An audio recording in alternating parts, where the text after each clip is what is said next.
If you've been thinking about hiring in your business, today's episode is a really good one because we're not talking about how to go about hiring or the hiring process, but how to prepare your business to hire in the future.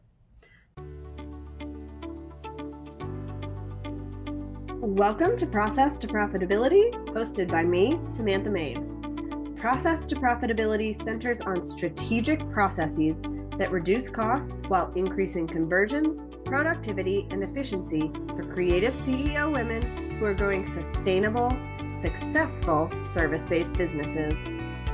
We'll discuss strategies that produce sustainable profits and how to apply these processes to your small business through solo episodes and some amazing guests this season.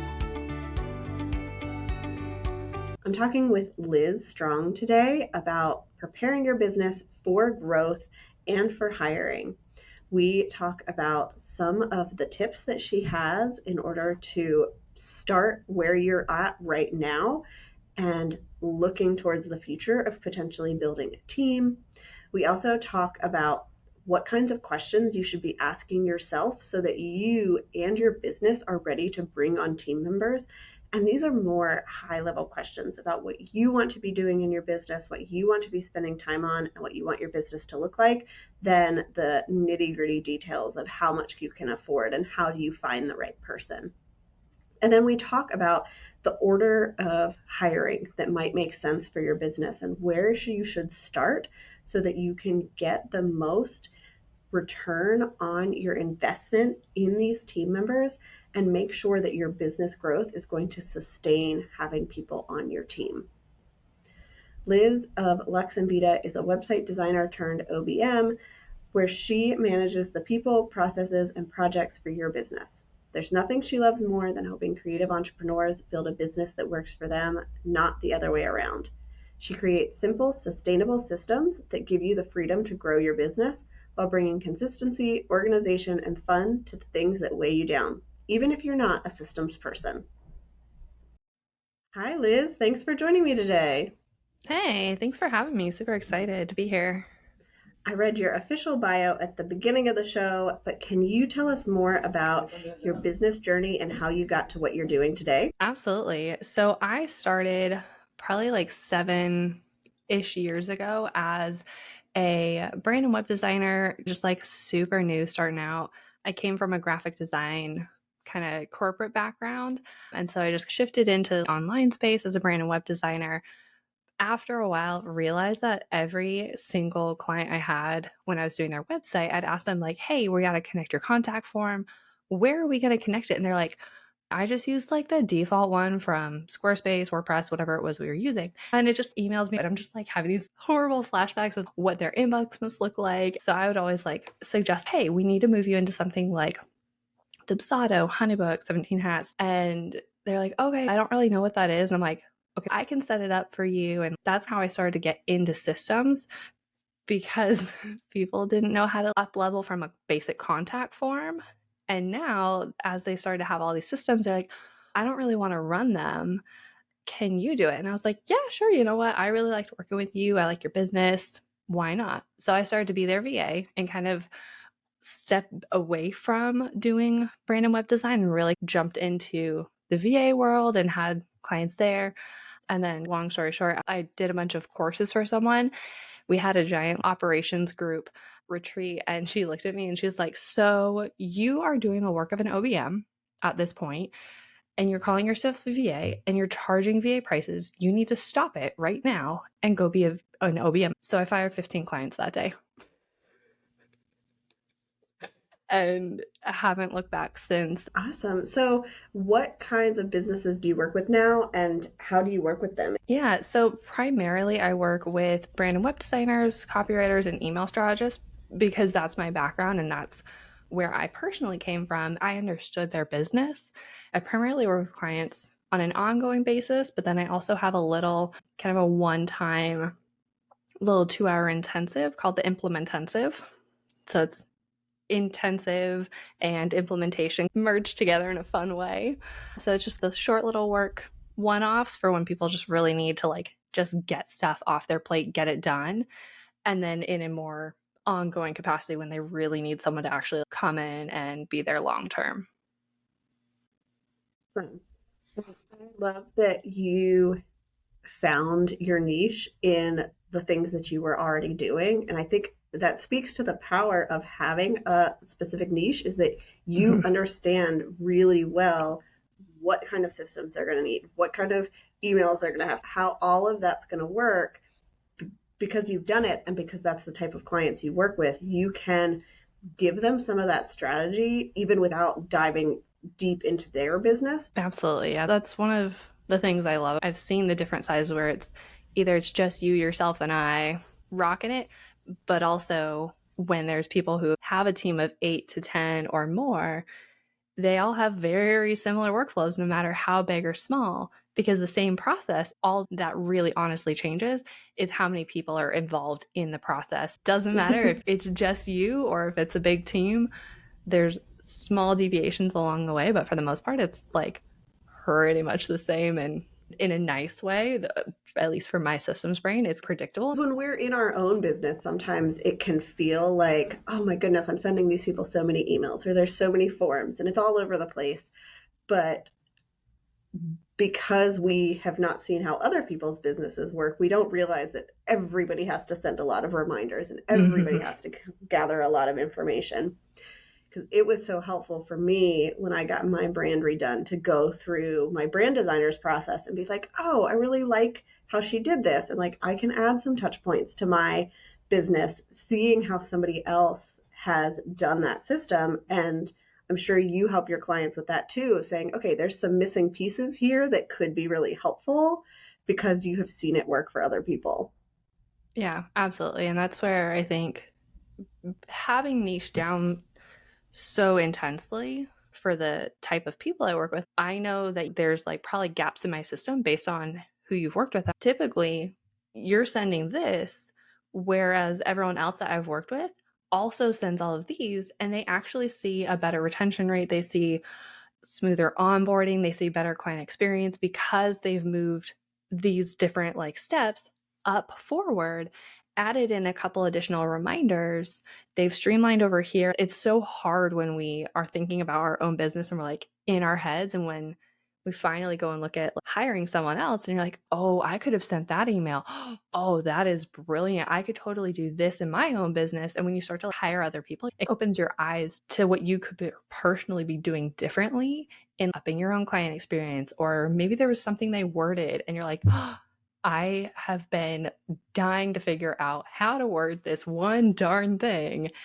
And they just said it so well. And you're like, okay, I'm not going to take the whole thing, but like the concept, I like have been on a hiring spree and been hiring copywriters and different people for my own business. I love to be able to see how their processes work, how like I can adjust my own process because I get in my own head too for my own business. So hiring other people is like the best way to get out of your own head. So today we're talking about preparing our businesses to scale and build a team in the future. So we're not quite there yet, but we know that eventually the type of business we want to run is going to require a team. So let's start by talking about if you have any tips that will help us to do the groundwork now so that we are ready when it comes time to hire. Yeah, so I would say I have probably like three of them. One of them is a little bit newer after, especially even for me, that I never really realized until I started getting into other people's businesses and even hiring for my own team. Basically, when it comes to linking or like setting up new accounts, so like email accounts or setting up a Canva account or whatever, when you go to log in or you create an account, it's, oh, do you want to just sign in via Gmail? Do you want to just sign in via Facebook or whatever third party? No, don't do it. Don't do it. Oh my goodness, please don't do it. Because basically, when you do that, it means that anyone who's ever going to need to log in there is going to have to log in to your own whatever you just linked. So if you created a Canva account and you linked it to your Google account, your VA, your whoever is going to have to log into your actual Gmail account, see everything you've got just to get into Canva. And then if you've actually linked it to any other platform, they're going to be able to access that too. So creating just like a simple old school username and password, as annoying as that may be, is going to save you in the long run a lot of potential frustration, like issues of also like double authentications and all those shenanigans that come with it. Just go ahead up front, just create a super simple password, store it in LastPass, share it with them when the time comes. Setting that up, you're not going to have to then go and try and figure out how to unlink them all, because the worst thing is there are several companies out there you cannot unlink them from. You literally will have to create a brand new account.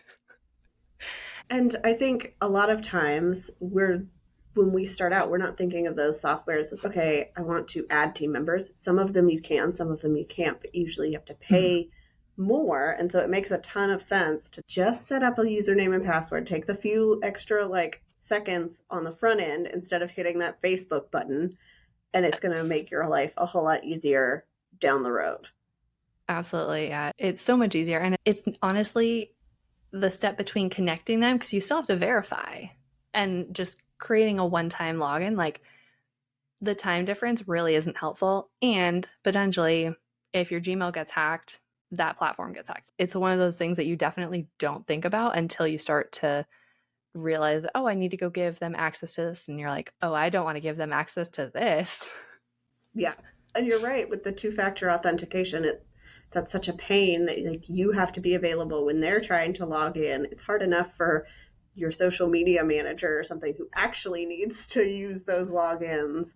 But Yeah. when you need to use it for Canva and they're stuck waiting on you and you're having to answer phone calls when you don't want to, it can be a real mess that can be avoided. Yeah, absolutely. So then the other one I would say is just honestly figuring out what it is you actually want to do in your business. I feel like that's like the hardest thing. Like when you think about hiring, you're like, oh, I just need someone to do this. Okay, but if they're going to do that, what do you want to do? Because then that makes it a little bit easier sometimes to figure out if you're still trying to hold on to certain pieces of it. Do you actually want to do that? Or can you actually go hand that to someone? Because there's probably 10 other things that you honestly should be doing that only you can do. But is there other things you could actually be doing? And is it something that actually has to have your touch on? Is it only something that you can do? And like thinking through, what do you actually want to be doing? Why do you want to be doing it? And thinking through kind of that whole process and envisioning what is your dream business, essentially? How do you actually want it to look? And if you're not quite there yet, just really starting with what's the hardest thing on your plate right now that you keep getting stuck at and that you keep being the bottleneck on? Are you constantly forgetting to set up these folders, and then it takes you like 2 hours to set up folders and to export files and to package them up and rename them and do all these things? Then that is a big bottleneck. And that probably is something that you could hand to someone else, because it's not necessarily something that you have to do. As long as you write out, here's the process. I need these folders typically look like this. Here's what this typically looks like. Here's how I set this up, and get those written down. You can hand that to someone and they can do it. And then you are no longer the bottleneck because you have someone who is an expert at setting up those folders. It makes so much sense to take some time to just figure out what your dream business is. I had to think through this for my business when I was like, oh, I could build this package that would include a copywriter and a photographer, and we could bundle it all together. And somebody pointed out, they were like, that would be great, and you would probably have people buy it, but that means you have to then be in charge of managing all of those people. And I was like, oh no, I don't want to do that part. I want to sit and design. I have no desire to have an agency, where somebody else might be like, oh yeah, I would much rather have an agency where I just do finishing touches, final checkpoint, and have other people do the work underneath me. And the way that we would hire and the way we would structure our business is vastly different, because what we are actually looking to hand off to somebody else is very different. I feel like that's one of the biggest, that's the main question I tend to ask people is, what do you actually want to be doing? What do you actually want to do with your business? Do you want to have a big team? Do you want to have a small team? Do you want a small but mighty team where there's 3 maximum, like 5 people, where it's like everyone is super specialized in what they do? And it means that your clients get a better experience overall and it's more of a holistic thing. It's really like really specific small things where everyone is really good at what they do and you're freed up to actually go do what you want to do. Because we all start our business wanting to do design or writing or whatever. And then we got thrown into actually running a business and managing teams and managing clients and managing projects and marketing and all the other things. And then we get here and we're like, oh gosh, what did I just put myself into? And then it's stepping back and thinking, oh, what do I actually want to do now that I've seen all the things that need to happen in order for this to run? Do I still like the business I have? Do I still like the services? Do I still like the direction everything is heading? Is there anything that needs to change? Who do I actually want? There's a lot of that kind of like business soul searching that you do before you just start hiring people. You may get 6, 9 months in and you're like, I don't actually like any of this. And then you have to let them go. And that is, oh, it's the worst, the absolute worst. So it's better to think about it on the front end, get all those kind of thoughts out, and then move forward and then be like, I love this team. This is amazing. Or I love the direction of my business and everything is good. Rather than, oh, shoot, what did I just do? And then you kind Yeah. of undo and take a step back. Yeah. It's a lot more work and there's Mm-hmm. a lot of more emotions involved, especially if you are having to let team members go and tell people that you no longer have a spot for them. So, what other questions should we be asking ourselves as we're thinking, okay, I think I want to grow a team. What should I be thinking about for my business to make sure that it gets set up the right way, that I've got all of the stuff that I need? So, in line with what we were talking about earlier, you really want to start the front of what are your personal and business goals? Like, where do those actually overlap? What's the time frame for all of it? What is the dream business look like? What does your actual personal life look like? Your daily life? Like, what does all of that look like? Because that's going to be what dictates where the direction of your business. So, like, I have a toddler and I'm the one who's at home with him all day. So, I had to look at, okay, what do I want our life to look like on a daily basis? Okay, now where in all of that does my business fit? Who do I actually need on my team to get me to be able to have that? How many clients? What kind of services? And you start to think through all of those questions. And does this actually make sense? Is this actually feasible? How much does it cost? How much time does it take up front? What kind of processes do I need to write out? And so you start to think through that initial set of things. Once you have that around, you start looking at who do I want on my team? Who's going to actually be able to take stuff off my plate? Like, I have a project manager. She handles the daily management of projects for my clients so that I can be in a more strategic, high level role. Eventually, there will be a VA who will be able to take off even more from my project manager's plate.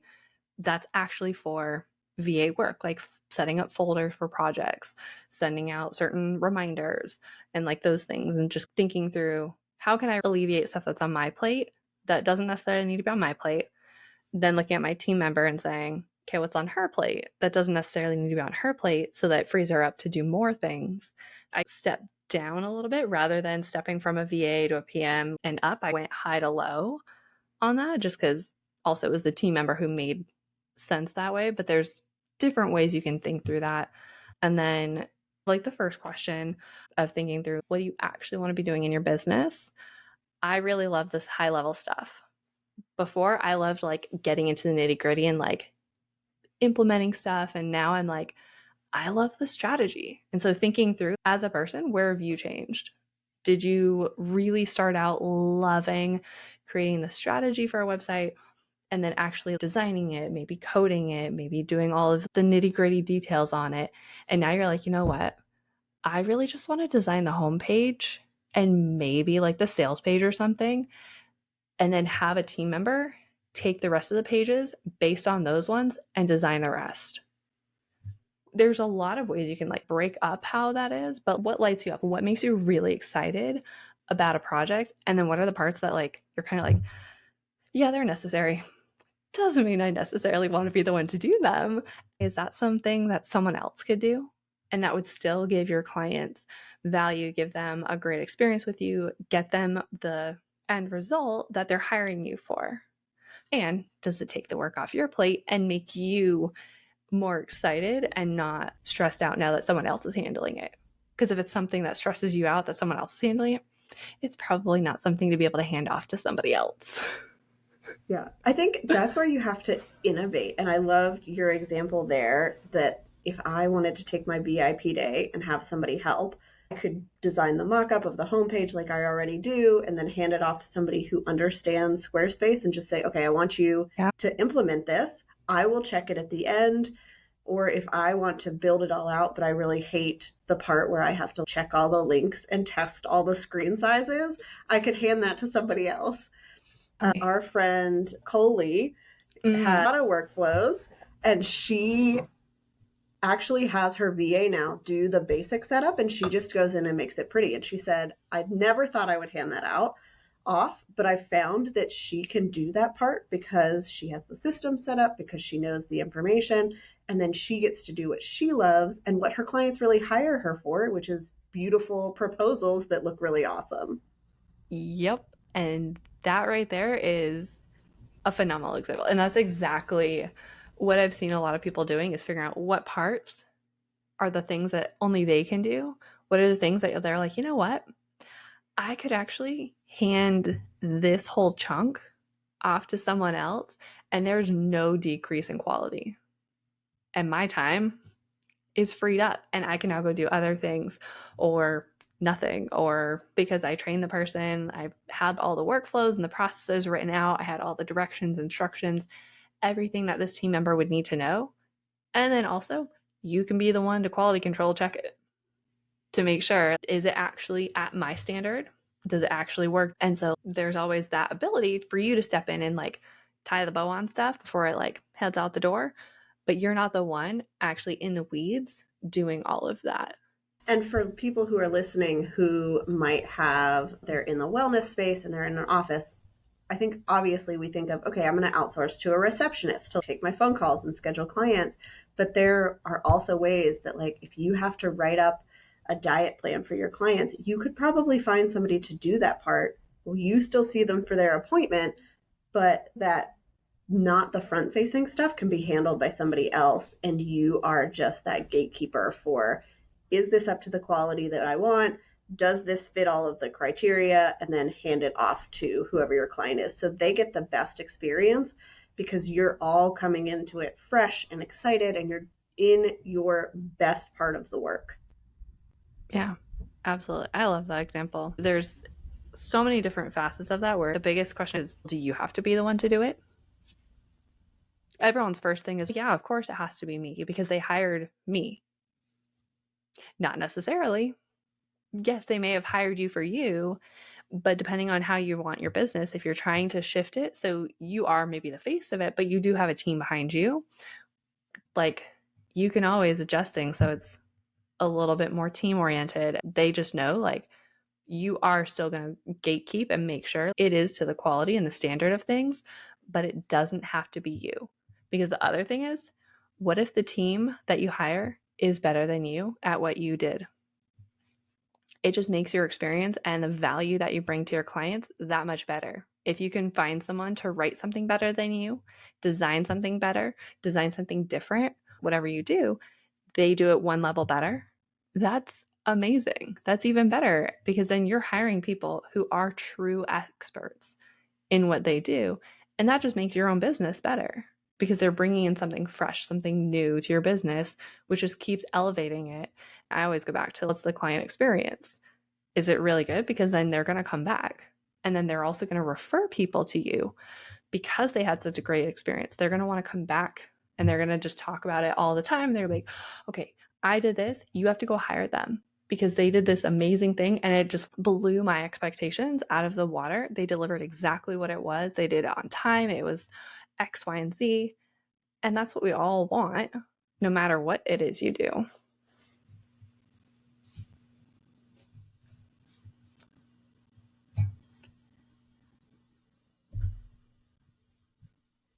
Let's shift a little bit and talk about how we figure out who the right person is to hire first and maybe the order that we're building. You mentioned you started top down.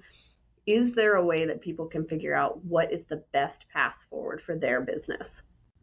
Yeah, the first person I actually hired was a bookkeeper because I wanted to know how much I could actually afford to hire because I wouldn't have known how much per hour I could actually afford. If I hadn't known any of those numbers, I could have just been like having a very small profit margin and really just be basically like exchanging money from the client, what the client gives me, to the person I hired to help me with it. And that's not what you want. You actually want to have some healthy profit margin because then it actually makes sense for your business. So I went and actually talked with a CPA who looked at my books and was like, oh, okay. So based on all these different factors, here's how much you need to be putting aside for taxes. I got my taxes number down. Then how much do I actually want to make for profit? Because then it's a business. I would like to be profitable. I want to have just a little like fun bonus, like at the end of the year to do stuff with for fun because it was a good year or whatever. How much do I want to save? And then there's a new one that someone told me about adding in an additional kind of like percentage for investing.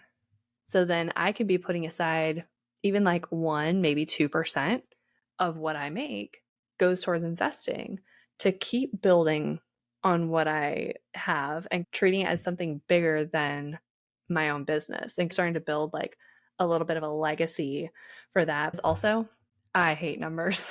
I hate doing my own books. I can't stand it. Since I started my business, I was like, nope, this is not my skill. This is not my zone of genius. It takes me way too long to do this. I want to go and hide in a dark corner and cry when I do them. So I'm going to hire someone who actually enjoys doing this. And I just got that off my plate. I would say that's like the first one I tend to recommend because it's the one that people also don't think about.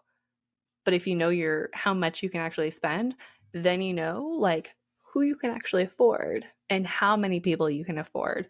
And so the next person I tend to suggest to most people is a VA just to get the basic admin work off your plate, setting up folders, onboarding, getting different things set up for your client projects, depending on like the actual skills that you need for those things.